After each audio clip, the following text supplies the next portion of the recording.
harsh response should shake us. It shakes me. How could he have said this? We should question his response and therefore our own mentalities when we are faced with narratives of scarcity and despair. Friends, we are too quick to say, well, there's just not enough for everyone, or someone else will care for that person, or I just don't have the time or money, or they are just worthless dogs and they are unable to change.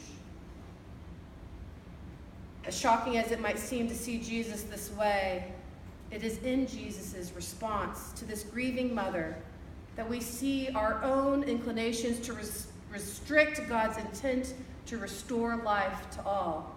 In Jesus' resistance to the woman's begging for her daughter's life, we view our own opposition to just how far God is willing to go so that all experience resurrected life. But in this story, we see how God's persistence is transformative and that it is for all people. And the woman knew it. And so, friends, it is in this spirit of persistence and transformation that we are called to seek and embody in our own society that too often claims this narrative of fear and despair and scarcity. One that says that black and brown people are lesser, that LGBTQ people cannot claim the same rights as straight people, that school shootings have become the norm and gun violence is part of our culture now, that poverty will always be with us. That is not God's story. These are not our narratives, and so we must claim our own divine perseverance to stand up and against those that seek to disrupt God's narrative of justice and mercy. And sometimes, friends, that even means confronting those in our lives that we love, even Jesus. Because too many of our neighbors in Knoxville identify with this Syrophoenician woman, struggling to be heard, living as outcasts on the margins of our community.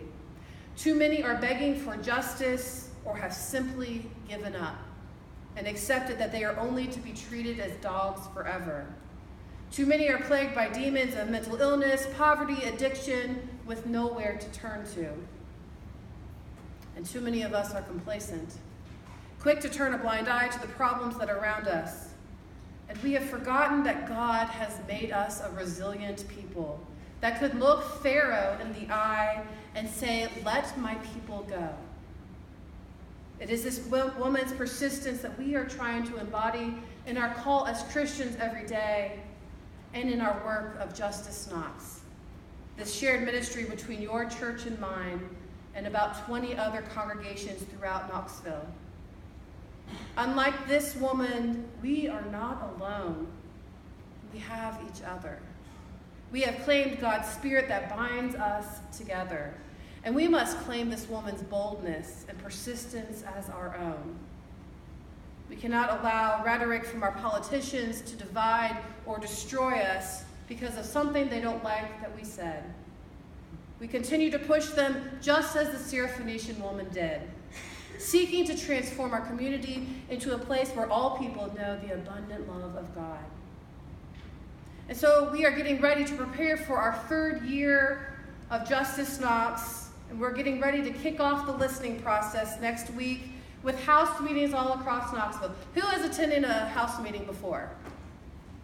Okay, y'all look around. That's pretty good. Keith, you got to get them all there, though, okay?